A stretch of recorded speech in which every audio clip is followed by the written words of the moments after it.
오늘 시간에 주시는 살아계신 하나님의 말씀은 신약성경 누가복음 11장 5절에서 13절의 말씀입니다. 하나님 말씀 받을 때 다 함께 자리에 일으셔서 한 목소리로 겸손하게 합독합니다. 또 이르시되 너희 중에 누가 벗이 있는데 밤중에 그에게 가서 말하기를 벗이여 떡 세 덩이를 내게 구워달라. 내 벗이 여행 중에 내게 왔으나 내가 먹을 것이 없노라 하면 그가 안에서 대답하였는데 나를 괴롭게 하지 말라. 눈이 이미 다쳤고 아이들이 나와 함께 침실에 누웠으니 일어나 내게 줄 수가 없노라 하겠느냐. 내가 너에게 말하노니 비록 벗됨으로 인하여서는 일어나서 주지 아니할지라도 그 간청함을 인하여 일어나 그 요구대로 주리라. 내가 또 너희에게 이르노니 구하라 그러면 너희에게 주실 것이요 찾으라 그러면 찾아낼 것이요 문을 두드리라 그러면 너희에게 열릴 것이니 구하는 이마다 받을 것이요 찾는 이는 찾아낼 것이요 두드리는 이에게는 열릴 것입니다. 너희 중에 아버지 된 자로서 누가 아들이 생선을 달라 하는데 생선 대신에 뱀을 주며 알을 달라 하는데 정갈을 주겠느냐. 너희가 악한 일이라도 좋은 것을 자식에게 줄 줄 알거든 하물며 너희 하늘 아버지께서 구하는 자에게 성령을 주시지 않겠느냐 하시니라. 아멘. 여러분은 여러분의 생애 가운데 받았던 그 많은 선물들 중에 최고의 선물이 무엇으로 생각하고 있습니까? 생애 최고의 선물은 개인의 취향에 따라 성격에 따라 아마 느끼는 그 호감이 다를 것입니다. 보편적으로 많은 분들이 좋아하는 선물들을 이렇게 조사해 보면 대부분은 여러분이 생각하는 것보다 물질적인 것보다는 오히려 마음 그리고 삶의 풍요를 더 원하고 있음을 보게 됩니다. 어떤 것이 여러분의 삶에 가장 좋은 선물이라고 생각하십니까? 어떤 분에게는 건강이 최고의 선물일 것입니다. 여러분들이 힘들고 어려운 가정의 이야기들을 가끔 TV에서 보게 되죠. 늘 누워만 있는 엄마, 또 태어날 때부터 누워만 있었던 아이, 이 가정에서 간절히 원하는 것은 무엇이죠? 물질적인 풍요가 아니에요. 이 아이가 서울대를 다니는 것도 아니죠. 우리 엄마 아빠가 돈을 많이 버는 어떤 부자가 되는 것도 아니에요. 다만 건강하기만 했으면, 다른 사람들처럼 두 다리로 걷고 다른 사람들처럼 일어설 수 있는 건강함이 있었다면 이라는 그 열망을 보게 되죠. 건강은 우리가 누릴 수 있는 최고의 축복 가운데 하나입니다. 여러분이 받은 최고의 선물 중 또 어떤 분들은 관계라고 생각하는 분들도 있을 것입니다. 좋은 이웃들을 주시고 좋은 벗들을 주시고 좋은 믿음의 동료들이 함께 살아가고 있는 여러분의 삶이 아마도 최고의 선물로 느끼고 계시는 분도 있을 거예요. 교회 안에서 깊은 유대감을 가지고 깊은 사랑의 관계를 가지고 서로 힘들고 어려운 세상을 위로하고 당겨주고 밀어주고 살아가고 있는 삶이야말로 인생 최고의 복이며 최고의 선물이다 라고 여기는 사람들도 있죠. 어떤 사람은 자기에게 성장의 기회 또 성공의 기회가 주어진 것을 최고의 복으로 여기며 살아가는 사람도 있습니다. 내가 이토록 성장할 수 있는, 내가 이렇게 발전할 수 있는 기회를 주신 것 최고의 선물입니다 라고 여기며 살아가는 사람들이죠. 또 어떤 사람들은 평화로운 마음, 내면의 고요함을 최고의 선물로 여기는 사람도 있을 것입니다. 아무리 성공한 사람이라 할지라도 내면의 평화를 누리지 못한다면 그는 불행한 사람이죠. 아무리 건강한 사람이라 할지라도 내면의 평안함과 고요함이 없으면 불면증에 시달리고 걱정과 염려에 시달리게 되는 것입니다. 또 어떤 사람에게 가장 좋은 선물은 의미 있는 경험, 즉 추억이라고 할 수도 있을 것입니다. 여러분들이 지금까지 살아오면서 수없이 많은 경험을 했고 많은 추억을 가지고 있습니다. 그 중에 여러분에게 어떤 순간 가장 기억에 남는 추억이 있고 경험이 있죠. 그것을 가장 좋은 선물로 여기며 살아가는 사람도 있습니다. 어떤 사람은 자신만의 시간, 공간을 최고의 선물로 여기는 사람도 있죠. 나만의 공간, 나만의 집, 그리고 나만의 어떤 삶의 영역들을 가지는 것을 최고의 선물로 여기며 최고의 행복으로 여기며 사는 사람들이 있습니다. 과연 여러분은 인생 최고의 선물이 무엇이었고 또 무엇이라고 생각하고 살아가고 있습니까? 제가 설교를 준비하면서 참 재밌는 한 가지 사실을 발견하게 되었습니다.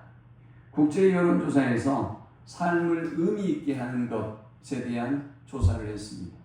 여러분의 삶을 의미 있게 하는 것, 여러분의 삶을 더 풍요롭게 하는 것, 과연 무엇이라고 생각하세요? 먼저 3위인 미국은 믿음을 가장 중요하게 여겼습니다. 믿음이 삶을 의미 있게 한다고 생각했습니다. 이건 하나님을 믿는 믿음이기도 하고 사람에 대한 신뢰와 믿음이기도 할 것입니다. 대만과 싱가포르는 사회를 가장 중요하게 여겼습니다. 이들은 어떤 개인적인 이기심과 내 욕심과 내 야망이 아니라 공동체를 먼저 생각하고 있습니다. 한편 영국은 삶을 가장 풍요롭게 하고 의미 있게 하는 것을 무엇이라고 정의했느냐? 영국은 쉼이라고 정의했습니다. 우리의 삶을 의미 있고 행복하게 하는 것은 쉼이다. 놀라운 사실, 대한민국은 과연 삶을 풍요롭게 하고 삶을 의미 있게 하는 것을 무엇이라고 뽑았을까요? 대한민국은 세계 유일하게 물질적인 풍요가 삶을 의미 있게 하는 것이고 행복하게 하는 것이라고 뽑았습니다. 참 놀라운 사실이죠. 전 세계의 모든 나라가 의미와 가치를 삶을 의미 있고 풍요롭게 행복하게 해주는 것이라고 여겼다면 유일하게 우리나라만 돈을 많이 벌어야 저축을 많이 해야 성공해야 인간의 삶이 의미가 있고 행복하다라고 정의했어요. 저는 오늘 모여서 예배하는 여러분의 모든 생각도 저의 생각도 뭐 크게 다르지 않을 거라고 생각합니다. 과연 그렇다면 대한민국 사람들이 그토록 목마르고 사모하는 물질적인 풍요가 과연 생애를 의미 있고 행복하고 가치 있게 만드는 것일까요? 요한복음 7장 37절에서 38절은 이렇게 말씀합니다. 명절 끝날 그 큰 날에 예수께서 서서 외쳐 이르시되 누구든지 목마르거든 내게로 와서 마시라. 나를 믿는 자는 성경의 이름과 같이 그 배에서 생수의 강이 흘러나오리라 하시니 라고 했습니다. 오늘 여러분들이 세상에 여러 목마름, 세상을 살아가면서 느끼는 이 주림과 목마름을 해결하기 위해서 여러 가지 방법을 찾습니다. 때로는 여행을 하기도 하고 때로는 음주 가무를 즐기기도 하고 때로는 쾌락에 젖어 살기도 하죠. 여러분의 멋대로 여러분의 마음대로 하고 싶은 대로 마음 가는 대로 살아가 봅니다. 그러나 그것이 문제는 여러분에게 진정한 풍요와 진정한 행복을 주지 못하더라라는 것입니다. 우리는 성공했어도 여전히 목마르고 우리는 높은 지위에 이르고 도달했어도 여전히 줄입니다. 유명한 축구 감독의 표현처럼 여전히 우리는 목마르고 여전히 우리는 굶주리는 삶을 살아가고 있습니다. 자, 그렇다면 우리는 어떻게 인생을 살아가면서 가장 행복하고 가장 풍요로운 삶을, 가장 아름다운 삶을 살아갈 수 있을까요? 주님은 오늘 이 본문을 통해서 인생에게 주어지는 가장 최고의 좋은 선물이 무엇인가에 대해서 말씀하고 있습니다. 먼저 우리가 이 본문을 통해서 첫 번째 살펴보아야 할 사실은 가장 좋은 선물은 끈질기게 기도하는 자에게 주시는 선물이다 라는 것입니다. 여러분, 가장 좋은 선물은 여러분이 세상에서 구할 수 있는 것이 아니라 하나님께 포기하지 아니하고 끈질기게 구하는 사람에게 주어지는 축복이요 선물이다 라고 말씀합니다. 그러면서 주님은 한 비유를 들고 있습니다. 또 이르시되 너희 중에 누가 벗이 있는데 밤중에 그에게 가서 말하기를 벗이여 떡 3덩이를 내게 부어달라. 내 벗이 여행 중에 내게 왔으나 내가 먹일 것이 없노라 하면 그가 안에서 대답하여 이르되 나를 괴롭게 하지 말라. 문이 이미 닫혔고 아이들이 나와 함께 침실에 누웠으니 일어나 내게 줄 수가 없노라 하겠느냐. 내가 너에게 말하노니 비록 벗됨으로 인하여서는 일어나서 주지 아니할지라도 그 간청함을 인하여 일어나 그 요구대로 주리라 했습니다. 한 사람에게 손님이 밤중에 찾아왔습니다. 지금이야말로 밤중에 손님이 찾아와도 우리의 냉장고에 뭔가 먹을 것이 있기 때문에 그걸로 간단하게 요리를 해주거나 아니면 그것들을 데펴서 내놓기만 하면 됩니다. 그런데 냉장고가 발달하지 못했던 우리의 어린 시절을 돌아보면 집에는 음식이 없었죠. 밤에 두면 상해버려요. 그래서 우리가 여름을 날 때 음식을 어떻게 저장했습니까?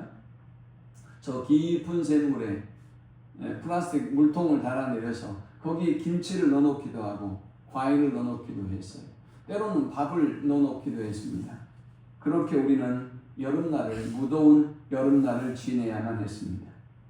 하물며 중동에는 밤에 음식을 저장해 놓을 수가 없어요. 그뿐만이 아니라 저장할 만한 여유를 가진 사람도 없죠. 그래서 이 주인이 밤중에 찾아온 손님을 대접하기 위해서 옆집의 친구에게 갔습니다. 문을 두드립니다. 문은 이미 닫혀 있습니다. 친구가 불편해합니다. 고대 중동은 집이 지금 우리 한국처럼 방이 나눠져 있지 않습니다. 각자의 방에서 생활하는 게 아니에요. 모든 공용의 공간이 방이기도 하고 그리고 주방이기도 하고 거실이기도 합니다. 대부분의 가족들은 그렇게 한 무리로 모여서 잠자리에 들었던 것입니다. 이 친구가 이야기합니다. 지금은 밤이 늦었고 그리고 아이들이 자고 있어서 음식을 줄 수가 없다. 그런데 찾아온 이 친구가 포기하지 않습니다. 계속해서 문을 두드리고 간절히 음식을 달라고 요청합니다. 주님은 이 사실을 우리에게 들려주면서 이 비유를 우리에게 들려주면서 8절에 이렇게 말씀하셨습니다. 내가 너에게 말하노니 비록 벗됨으로 인하여서는 일어나서 주지 아니할지라도 그 간청함을 인하여 일어나 그 요구대로 주리라 라고 했습니다. 사랑하는 여러분, 오늘 여러분의 인생 속에 뭔가 좋은 선물을 받기를 원하십니까? 그렇다면 우리는 끈질긴, 포기하지 않는 끈질긴 기도로 하나님 앞에 좋은 선물을 구해야 합니다. 누구든지 다 기도는 해봐요. 여러분 중에 기도하지 않은 사람이 어디 있어요? 교회 다니는 사람 치고 다니지 않는 사람도 누군가에게는 다 기도하고 청해보았죠.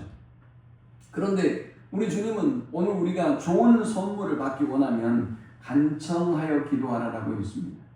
간청하다라는 이 단어는 아나이데이아라는 헬라어 단어입니다.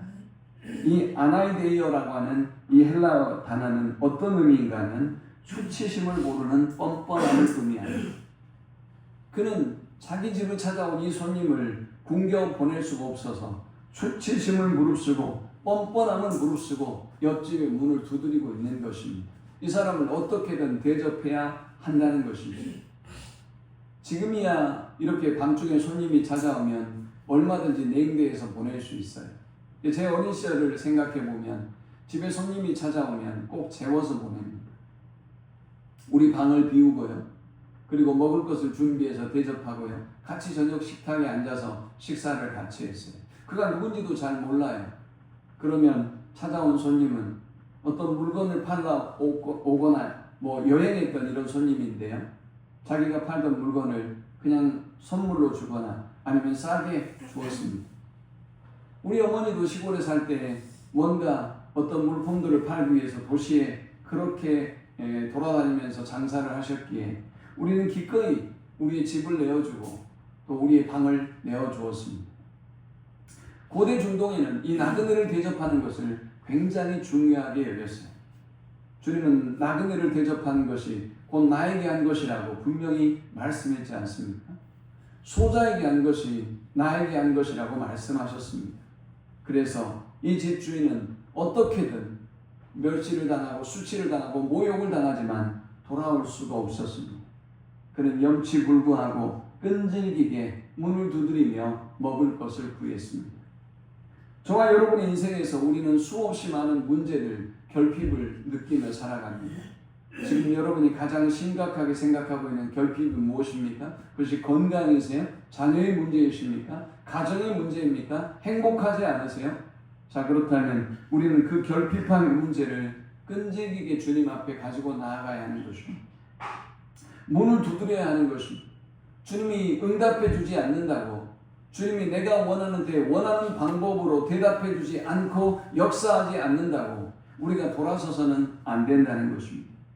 우리는 끈질기게 수치심을 무릅쓰고 뻔뻔하게 주님 앞에 구해야 하고, 바로 그런 자들에게 주님은 가장 좋은 선물을 주신다라고 말씀했습니다.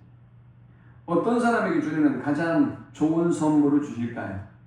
계속해서 반복적으로 기도하는 사람에게 좋은 것을 주신다라고 말씀했습니다. 주님은 9절부터 이렇게 말씀하고 있습니다. 내가 또 너희에게 이르노니 구하라 그러면 너희에게 주실 것이요, 찾으라 그러면 찾아낼 것이요, 문을 두드리라 그러면 너희에게 열릴 것이니 구하는 이마다 받을 것이요, 찾는 이는 찾아낼 것이요, 두드리는 이에게는 열릴 것이니라 라고 말씀했습니다. 구하라 라는 단어는 아이테오라는 헬라어 단어입니다. 찾으라 라는 단어는 제테오라는 단어예요. 두드리라 라는 단어는 쿠로라는 동사입니다. 그런데 놀랍게도 이 모든 동사가 다 현재 명령형으로 쓰여졌습니다. 현재 명령형은 어떤 의미를 가지는가 하면 단순히 한 번 하는 행동이 아니라는 것입니다. 계속해서 끊임없이 반복적으로 이 일을 해야 할 때 하나님, 이 헬라어를 사용하는 사람들은 현재 명령형의 단어를 썼습니다. 주님은 저와 여러분이 가지고 있는 인생의 결핍, 인생의 문제를 가지고 끊임없이 구해야 한다라고 말씀하고 있는 것입니다. 끊임없이 찾아야 한다라고 말씀하고 있습니다. 쉬지 말고 수치와 모욕과 고통이 있어도 두드려야 한다라고 말씀하고 있습니다. 구한다라는 이 단어의 의미는 무언가를 달라고 청하는 기본적인 기도의 의미를 말합니다. 찾는다라는 이 단어는 목표를 가지고 그것을 얻기 위해 노력하는 행위를 말합니다. 여러분이 찾으려면 목표가 있어야죠. 무엇을 찾아 헤매야 되지 않겠습니까? 제가 근무하고 있는 우리 대학의 한 직원이 오후를 시간을 빼서 휴가를 간다고 먼저 퇴근을 했습니다. 한참 있는데 다시 왔어요. 비가 엄청나게 내리던 날이었습니다. 아니 왜 저 직원이 다시 왔지? 아니 무슨 일이세요? 라고 했더니 휴대폰을 잃어버렸대요. 그리고 열심히 찾아다니더라고요. 제가 그랬어요. 그러지 말고 위치 추적을 해보면 휴대폰이 어디 있는지 알 수 있다. 한번 찾아봐라 라고 했습니다. 1시간 정도가 지났습니다. 다시 와서 열심히 찾아다녀요. 알고 봤더니 또 남편도 와서 찾아다녀요. 너무 미안한 거예요. 사무실 아주 살살 뒤지고 근처에 있는 쓰레기통을 다 뒤지고 화장실까지 다 뒤지고 아주 난리가 났어요. 제가 미안해서 우리 사무실의 직원들에게 여러분 좀 가서 다 찾아봅시다. 저도 찾아봤습니다. 한참 후가 지났습니다. 한 3시간 정도 찾았나요? 아니 휴대폰을 찾았다고 온 겁니다. 어디서 찾았어요? 그랬는데 휴대폰의 위치 추적을 해보니까 신한대학의 편의점 CU 편의점 20m 근처에 있다고 나온 겁니다. 그래서 그 지점을 열심히 찾았는데 알고 봤더니 우리 학교에는 CU 편의점이 2개가 있어요. 이쪽 편의점이 아니고 저쪽 편의점에 20m 근방에 있었던 겁니다. 놀랍고도 감사하게 비 오는 날 그저 주차장 바닥에 떨어졌는데 이 휴대폰이 그대로 살아있었어요. 아무 문제가 없이 말이죠. 그래서 그 휴대폰을 취하고 그날 제주도로 무사히 여행을 떠나더라고요. 여러분, 찾는 것은 목표가 있어야 찾는 것입니다. 휴대폰을 찾든지 열쇠를 찾든지 목표를 가져야 찾을 것 아닙니까?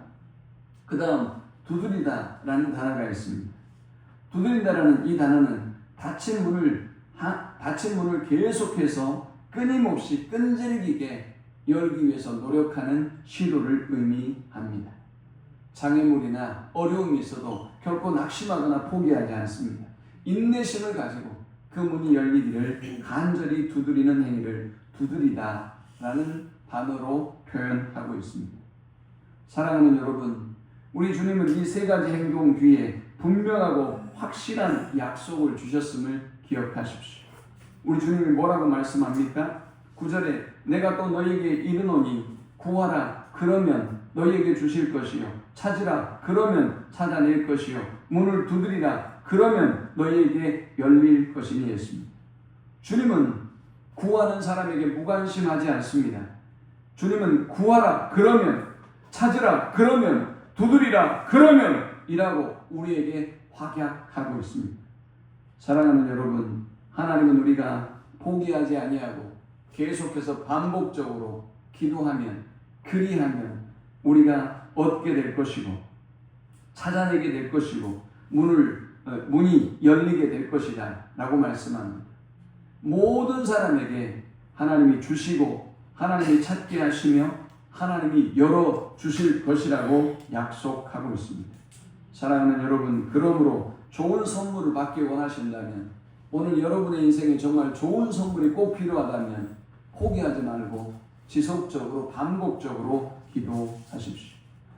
우리가 이렇게 하나님 앞에 좋은 선물을 위하여 간절히 기도하면 두 번째, 선하신 아버지는 가장 좋은 것을 우리에게 선물로 주십니다. 우리 아버지는 선한 하나님이에요. 그 선한 하나님 아버지께서 저와 여러분에게 좋은 것을 선물로 주신다는 사실을 우리는 기억해야 합니다. 11절에 너희 중에 아버지 될 자로서 누가 아들이 생선을 달라 하는데 생선 대신에 뱀을 주며 알을 달라 하는데 정갈을 주겠느냐. 너희가 악할지라도 좋은 것을 자식에게 줄 알거든 하물며 너희 하늘 아버지께서 했습니다. 자녀는 가장 좋은 것을, 부모는 자녀에게 가장 좋은 것을 주려는 마음을 가지고 있습니다. 그것은 악한 부모이든 선한 부모이든 모든 부모가 다 갖는 마음이죠. 내가 아무리 헐벗고 내가 아무리 못 먹어도 우리 자녀에게는 가장 좋은 것을 먹이고 싶고 가장 좋은 대접을 받게 하고 싶습니다. 오늘 대부분의 60년대, 70년대, 80년대를 살았던 우리의 부모들이 못 입고 못 먹고 못 입고 헐벗으면서 자녀들의 교육을 위하여 자신의 삶을 바쳤습니다. 자녀들이 잘 되게 하기 위해서 그들은 온갖 수고를 마다하지 않았습니다. 부모는 이렇게 자신은 못 먹어도 자신은 못 입어도 자신은 못 살아도 자녀들이 잘 되기를 간절히 열망하는 마음을 가지고 있지요. 부모는 이렇게 누구든지 자녀에게 좋은 것을 주기를 간절히 열망합니다. 그런데요, 하물며 우리 하늘 아버지께서, 하늘에 계신 우리 아버지께서 우리에게 어찌 가장 좋은 것을 주시지 않겠습니까? 사랑하는 여러분, 육신의 아버지, 육신의 어머니는 무능해서 혹은 연약해서 우리에게 좋은 것을 주고 싶은 마음은 있지만 주지 못할 때가 있습니다. 그러나 전능하신 하늘에 계신 우리 하나님 아버지는 우리에게 가장 좋은 것을 주기 원하시며 그 가장 좋은 것을 주실 수 있는 능력이 있습니다. 그러므로 오늘 저와 여러분이 처해 있는 어떤 상황, 형편, 환경 가운데도 우리 하늘 아버지는 나의 아버지가 되어주시며 나에게 가장 좋은 것을 선물로 주기를 원하신다라는 믿음을 가지고 승리하는 우리 모두가 될 수 있기를 축원합니다. 자, 그런데 우리에게 이제 세 번째 한 가지 의문과 질문이 생깁니다. 그런데 가장 좋은 선물이 성령이라고 말씀하신 이유는 뭘까요? 오늘 이 좋은 말씀에 13절이 너희가 악할지라도 좋은 것을 자식에게 줄 줄 알거든 하물며 너희 하늘 아버지께서 구하는 자에게 가장 좋은 것을 주시지 않겠느냐? 라고 끝났다면 너무 좋았을 것 같아요. 그러면 여러분이 간절히 기도하고 그러면 어쩌면 여러분들이 정말 이 말씀을 붙잡고 눈물로 하나님 앞에 나아갔을지 몰라요.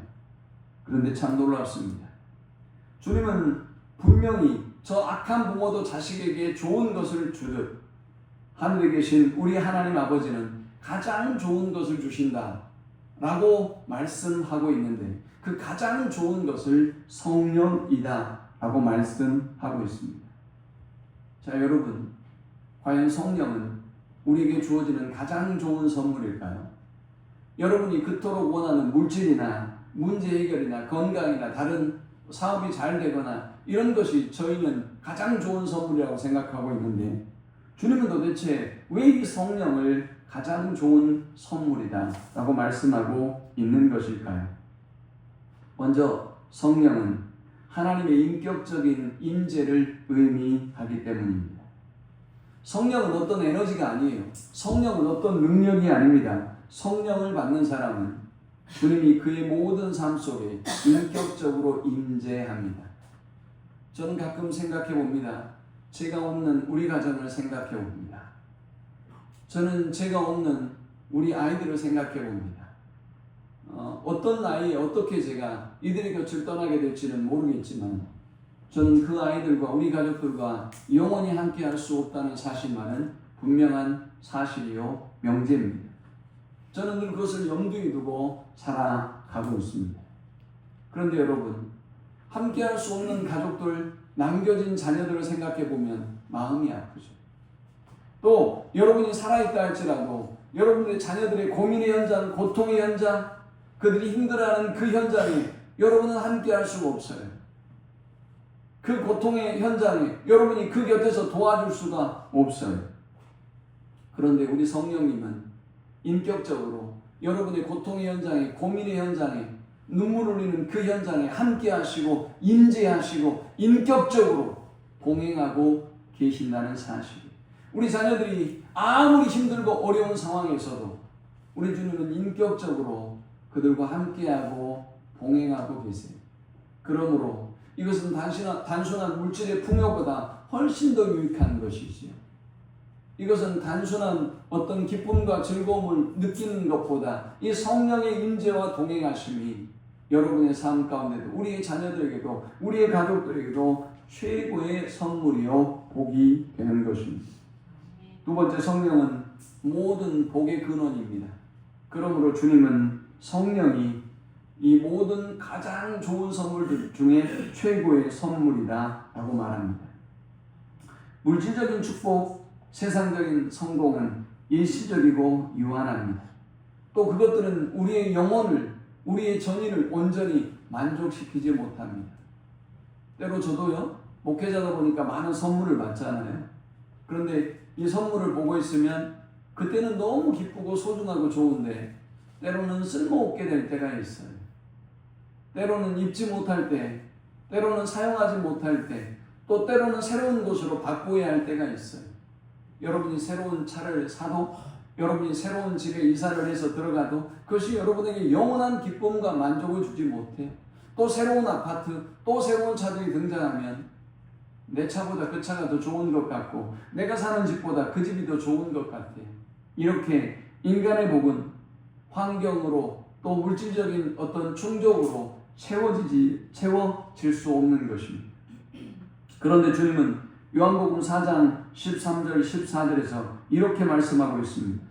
예수께서 대답하여 이르시되 이 물을 마시는 자마다 다시 목마르려니와 내가 주는 물을 마시는 자는 영원히 목마르지 아니하리니 내가 주는 물은 그 속에서 영생하도록 솟아나는 샘물이 되리라 했어요. 여러분, 주님을 만나는 사람은 모든 것에서 참된 만족과 기쁨을 누리는 것입니다. 어떤 차를 타도 감사하고 만족하고요. 어떤 음식을 먹어도 감사하고 만족하고요. 어떤 상황, 어떤 형편에도 감사와 기쁨을, 찬양을, 하나님께 영광을 돌리는 것입니다. 어떤 교회에서도 감사하고요. 어떤 직분에도 감사하고요. 어떤 위치에서도 내가 하나님을 위하여 봉사하고 충성할 수 있다는 그것만으로 최고의 기쁨과 감격을 누리며 살아갑니다. 어떤 사람이에요? 예수로 충만한 사람, 그리고 성령으로 충만한 사람이 이러한 행복을 누리며 살아가게 되는 것입니다. 그러므로 성령은 모든 복의 근원이 물질적인 부유함을 아무리 가져도 성령의 충만함을 느끼지 못하면 이 사람은 여전히 거지예요. 여전히 좁대요. 집이. 여전히 물질이 부족하대요. 여전히 자신은 가난하대요.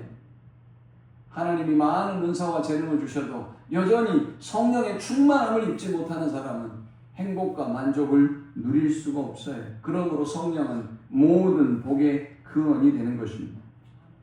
세 번째, 성령은 우리를 진리로 인도하고 가르치기 때문에 성령이 우리에게 가장 최고의 선물입니다. 저는 나름 이렇게 지리를 잘 알아요. 지금도 내비게이션 인도하는 것보다 제가 때로 길을 더 잘할 때도 있어요. 그런데요, 옛날과 다르게 이 내비게이션과 GPS 기능이 발달하면서 여행이 얼마나 편리해졌는지 몰라요. 우리는 조금도 걱정할 필요가 없어요. 그 GPS와 그 내비게이션을 따라가면 시간도 거의 정확하게 도착할 수 있기 때문이에요. 내비게이션 때문에, GPS 때문에 든든한 것이죠. 성령은 우리를 진리로 인도하는 영입니다. 성령은 우리를 진리로 인도할 뿐만이 아니라 진리를 가르칩니다. 여러분이 그릇된 길로 가고 있을 때, 여러분이 잘못된 선택을 했을 때 유턴해야 된다고, 다시 돌아와야 된다고, 다시 좌회전으로 길을 꺾어가야 된다고 끊임없이 우리를 진리로 인도해 주시는 영이. 그러므로 여러분의 자녀들이든 여러분이든 생소한 곳에 가도, 낯선 사람을 만나도, 낯선 상황에 처해 있어도 우리는 성령의 인도를 받기만 하면, 성령의 지도를 받기만 하면 되기 때문에 우리는 결코 어떤 두려움과 염려가 없어도 되는 것입니다.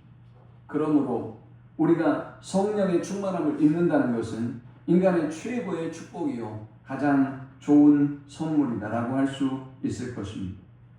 네 번째, 성령은 능력과 권능을 부여합니다.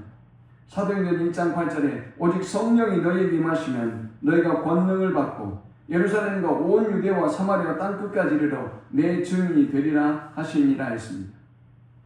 여러분, 성령이 충만한 사람은 담대합니다. 성령이 충만한 사람은 내적인 기쁨과 감격으로 가득합니다. 그들의 신앙생활은 역동적이고 신나고 뜨겁습니다. 그런데 성령과 무관한 신앙생활을 하는 사람은 힘이 듭니다. 마치 동력이 없는 객차만 남아있는, 전동차가 없는 객차만 남아있는 지하철, 열차와 같습니다. 그러나 성령으로 충만한 기차는 앞에 강한 전동차가 이 모든 객차를 이끌고 가는 강력한 힘이 있습니다. 그러므로 그들의 신앙생활은 신나고 재밌는 것이죠. 역동적이에요. 하나님의 역사가 기대가 되는 것입니다. 사랑하는 여러분, 여러분의 일상이, 여러분의 신앙생활이 힘들고 지쳤다면 지금 여러분이 필요한 건 어떤 사람이 아니에요. 어떤 위로가 아니에요. 어떤 물질이 아니에요. 어떤 다른 충만이 아니에요. 성령의 충만함임을 알고 성령의 권능과 능력에 힘입어서 날마다 독수리의 날개쳐 오름같이 새로워지는 삶을 살아가는 저와 여러분 될 수 있기를 축원합니다. 성령의 충만함을 입으면 노인도 환상을 본다고 했어요. 소망이 없는 게 아니에요. 젊은이도 꿈을 꾸는 거예요. 수전언쟁에 빠지지 않아요.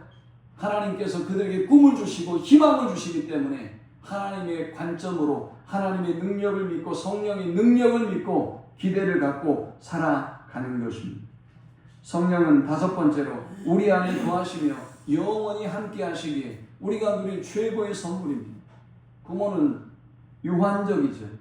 여러분들이 가지고 소유하고 있는 그 모든 것 다 유한해요. 저보다 나이가 많거나 저 정도 되면 이제 한두 곳 정도 이상이 생기기 시작해요. 아무리 건강해도 그렇단 말이죠.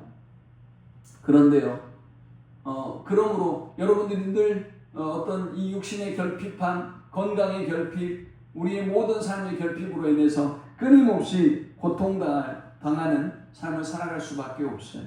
외롭고 힘들어요. 그러나 성령의 충만함이 우리 가운데 임하면 성령은 우리 안에 거하시고 성령은 우리의 삶의 최고의 기쁨과 감격을 누리게 하시며 성령은 저와 여러분과 영원히 함께하는 그 놀라운 기쁨과 감격의 삶을 살아가게 하는 것입니다. 자, 그렇다면 끝으로 이제 성령의 충만함을 누리는 사람들이, 성령의 충만함을 입은 사람들이 누리는 복은 어떤 복이 있을까요? 앞에는 성령이 우리에게 가장 좋은 선물인 이유를 살펴보았다면 이제 성령의 충만함이라고 하는 가장 좋은 선물을 받은 자의 복은 어떤 것인가 살펴보고 말씀을 맺으려고 합니다. 성령의 충만함이라고 하는 최고의 선물을 받은 사람은 하나님과의 친밀한 관계가 회복되고 깊어집니다. 성령의 충만함을 입으면 하나님과 친해져요. 하나님과 깊은 관계를 갖는다고. 여러분들이 어떤 큰 조직에 있거나 아니면 정치하는 사람들 보거나 하면 윗사람들하고 사진 찍는 걸 굉장히 좋아하죠. 제가 이렇게 SNS에 보면 어떤 목사님, 어떤 성도님들이 지금의 권력의 실세들하고 찍은 사진을 이때 더 친하게 지낼 걸 이러면서 올리는 걸 봅니다. 꼴불견이죠. 그게 뭐 하자는 겁니까? 하나님의 사람들이 뭐 그렇게 누추하게 정치인들에게 기웃거리고 힘 있는 사람들에게 기웃거리는 초라함을 보입니까? 여러분이 하나님의 백성이면 하나님과 친하게 지내야죠. 하나님께 인생을 맡겨야죠.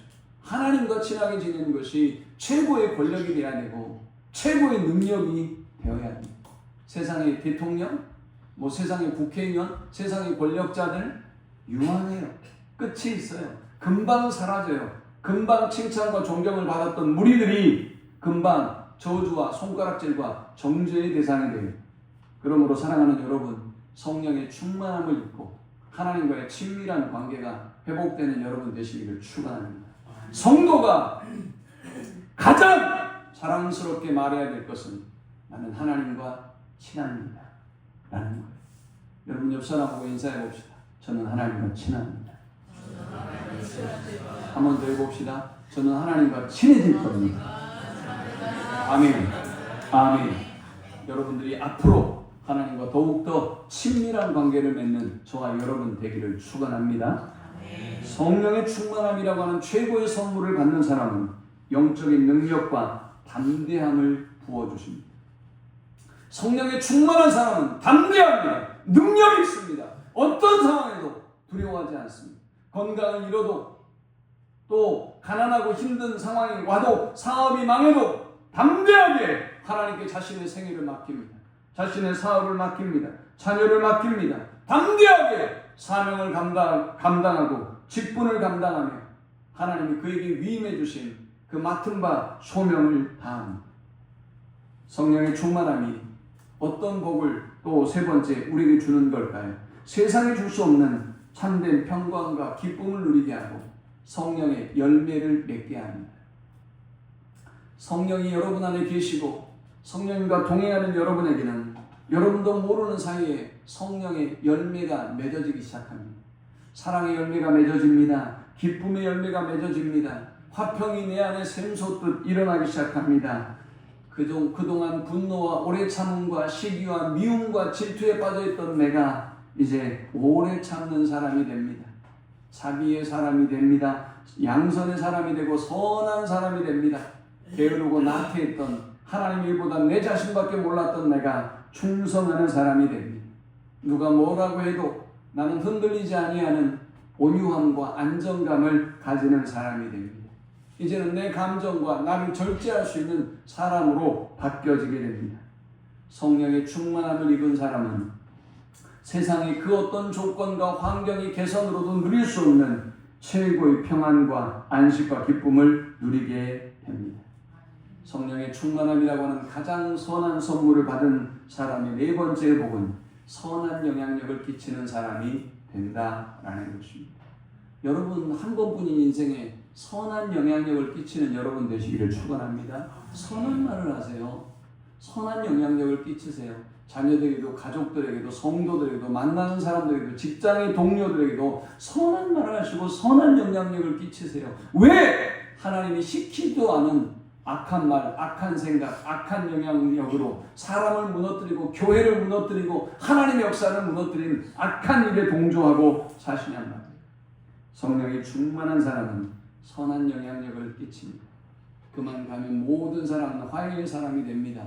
그가 함께하면 모든 사람은 화평의 사람이 됩니다. 그가 함께하면 모든 사람은 건설적인 사람이 되고 미래적인 사람으로 바뀌어지는 역사가 일어납니다. 마지막 다섯 번째, 가장 좋은 선물인 성령의 충만함을 입은 사람은 영원한 생명을 누리고 하늘 소망을 품고 사는 삶을 살게 됩니다. 그들은 헛된 것에 시간을 빼앗기지 않습니다. 그들은 영원을 사모합니다. 이제 주님 앞에 설 날을 생각하고 주님 나라의 소망을 두고 살아갑니다. 그렇기 때문에 주님은 그를 더욱더 기뻐하시고 그에게 더 큰 은혜와 복을 주실 수밖에 없는 것입니다. 말씀을 맺습니다. 사랑하는 여러분, 하나님은 기도할 때 우리에게 가장 좋은 것을 주시겠다고 약속하셨습니다. 하늘에 계신 천부인 우리 하나님 아버지는 우리에게 그 중에 가장 좋은 것을 주시겠다고 약속하셨습니다. 하나님 우리에게 주신 좋은 여러 가지 선물 중에 가장 최고의 선물은 성령의 충만함입니다. 성령의 충만함을 힘입어서 주님과 동행하고 주님을 기쁘시게 하는 삶을 살아가며 또 믿음으로 세상을 이기고 죄를 이기고 사명을 다하는 주의 백성들이 될 수 있기를 축원합니다. 우리 함께 기도합시다.